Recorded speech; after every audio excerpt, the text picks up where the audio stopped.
जैसे जंगल की आग जंगल के वृक्षों के लिए है, जैसे चीता हिरण के झुंड के लिए है, जैसे शेर विशाल हाथी के लिए है, जैसे सूर्य रात की कालिमा के लिए है, जैसे कृष्ण कंस के लिए थे, वैसे ही वीर छत्रपति शिवाजी महाराज देश को लूटने वाले झुंड के लिए थे। इसी के साथ स्वामी विवेकानंद ने कहा था, तुम्हें शर्म आनी चाहिए कि तुम इस देश के हो, फिर भी पिछले 300 वर्षों में भारत द्वारा पैदा किए गए सबसे महान हिंदू राजा के बारे में सब कुछ नहीं जानते, जो स्वयं भगवान शिव के अवतार थे, जिनके बारे में उनके जन्म से पहले ही भविष्यवाणी हो चुकी थी, जिन्होंने हिंदवी धर्म को आगे बढ़ाया था, जिन्होंने आक्रमणकारियों की विनाशकारी भीड़ को अपनी तलवार के नीचे रौंद दिया था।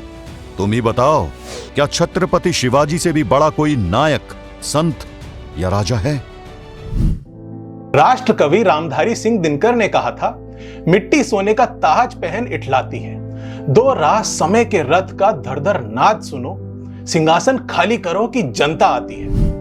आज से एक ऐसे शूरवीर की शौर्य गाथा की शुरुआत हो रही है जिन्होंने मुगलों का सिंहासन खाली करवाया था, जिनका इतिहास महान सम्राट अशोक की तरह विशाल तो नहीं था, लेकिन उनकी शौर्य गाथा बहुत विशाल थी, जिनका असली इतिहास विदेशियों द्वारा लिखित इतिहास से मेल नहीं खाता है।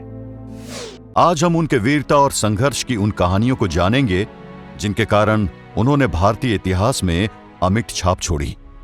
विदेशियों द्वारा लिखे इतिहास के बारे में बोलते हुए स्वामी विवेकानंद ने आगे कहा था, यह शर्मनाक है कि विद्यालयों में हमारे बच्चों को विदेशियों द्वारा लिखित भारत का इतिहास पढ़ाया जा रहा है।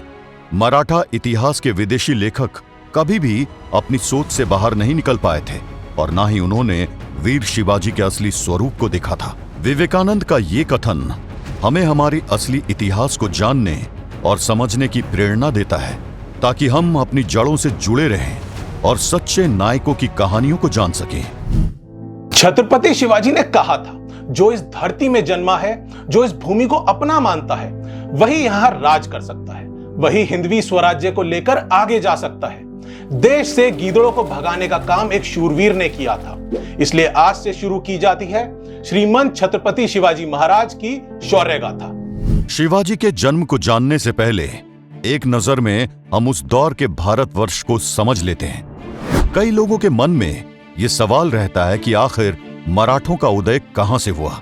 इसका जवाब किताब शिवाजी द ग्रैंड रिबेल में लिखा है कि मराठों का उदय भारत के उस विशाल त्रिभुज की तरह दिखने वाले प्रदेश से हुआ जिसे आज लोग महाराष्ट्र के नाम से जानते हैं। 17वीं सेंचुरी का भारत, ये वो दौर था जब भारतवर्ष में मुगल वंश अपने चरम पर विराजमान था।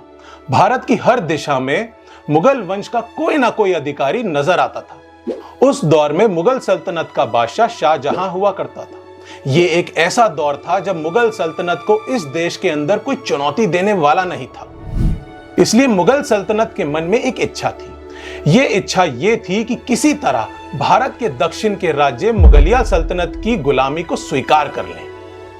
दक्षिण का इलाका दक्कन कहलाता था, जहां अहमदनगर, बीजापुर और गोलकुंडा जैसे राज्य दिखाई पड़ते थे। आपको बता दें कि उस दौर में अहमदनगर में निजाम शाही वंश के शासक थे, बीजापुर में आदिल शाह के और गोलकुंडा में सुल्तान मलिक के वंशजों का शासन था। इसलिए बीजापुर को आदिल शाही और गोलकुंडा को कुतुब शाही कहते थे। ये राज्य वहां के जागीरदारों की मदद से अपने अपने राज्य को चलाते थे। साथ ही आपको बता दें कि छत्रपति शिवाजी महाराज पर लिखी गई किताबों में इतिहासकारों ने कहा है कि कई जगह छत्रपति शिवाजी महाराज के परिवार के उदय का संबंध दो वंशों में से किसी एक से बताया गया है। पहला राजा पोरस और दूसरा उदयपुर का राणा वंश।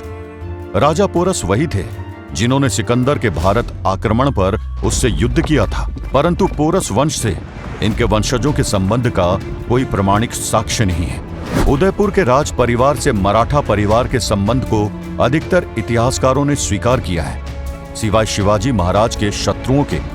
इस दावे के अनुसार मराठा परिवार का भोसले नाम उदयपुर के ठिकाना भोसावर से लिया गया है, जहां के राजा रजन सिंह मुस्लिम आक्रमण के दौरान एक सैनिक के रूप में अपना भाग्य तलाशने के लिए दक्षिण भारत की ओर चले गए थे। लेकिन इस किताब को भी 100% सत्य नहीं कहा जा सकता। एक महानायक जिनके पास आचार्य कौटिल्य जैसे विचार थे, महाराणा प्रताप जैसी शक्ति थी। छत्रपति शिवाजी महाराज का जन्म पुणे के पास शिवनेरी के किले में हुआ। मां का नाम था जीजाबाई और पिता थे शाहजी राजे भोसले।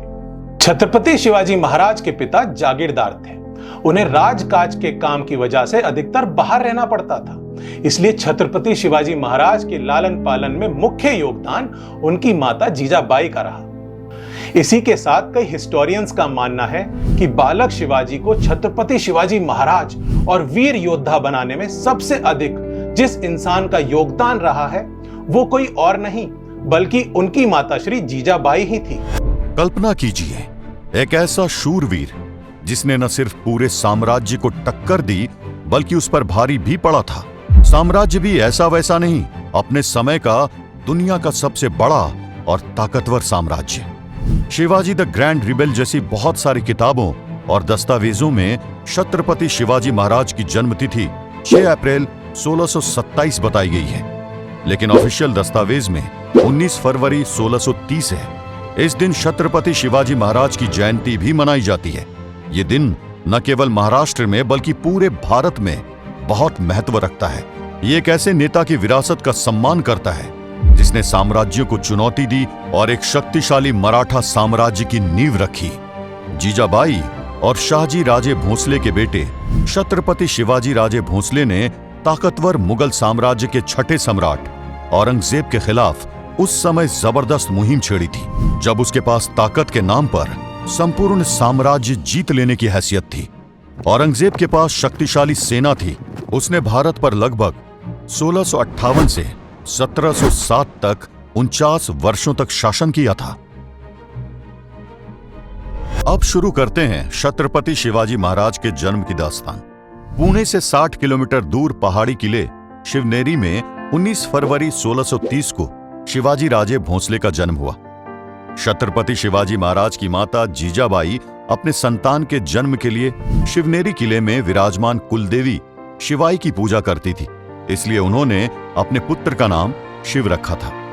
साल 1630 से 1636 तक छत्रपति शिवाजी महाराज के पिता शाहजी राजे भोसले के पीछे उनके दुश्मनों के सैनिक लगे हुए थे, जिस वजह से इस बीच उनका ज्यादातर जीवन अलग अलग जगह घूमते हुए बीत रहा था।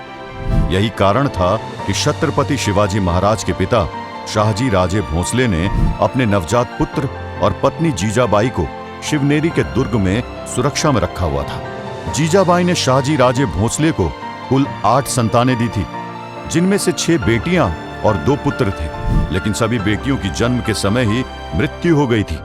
केवल छत्रपति शिवाजी महाराज और उनके बड़े भाई जीवित बचे थे। छत्रपति शिवाजी महाराज बचपन में ज्यादातर समय अपनी मां जीजाबाई के साथ शिवनेरी दुर्ग में ही रहते थे, जबकि उनके बड़े भाई अपने पिता शाहजी राजे भोसले के साथ वर्तमान के बेंगलुरु में रहा करते थे। आपको बता दें कि बाद में शाहजी राजे भोसले ने तुकाबाई मोहिती से भी विवाह कर लिया था, जिससे पुत्र विकोजी, जिन्हें एकोजी प्रथम भी कहा जाता है, उनका जन्म हुआ था। डेक्कन क्षेत्र की ताकत 3 सल्तनतों के बीच बटी हुई थी। इन सल्तनतों का नाम बीजापुर, अहमदनगर और गोलकुंडा था। भारतवर्ष में वो एक ऐसा दौर था जब ज्यादातर मराठा सैनिकों ने इन्हीं सल्तनतों के लिए राजभक्ति का वचन दिया हुआ था।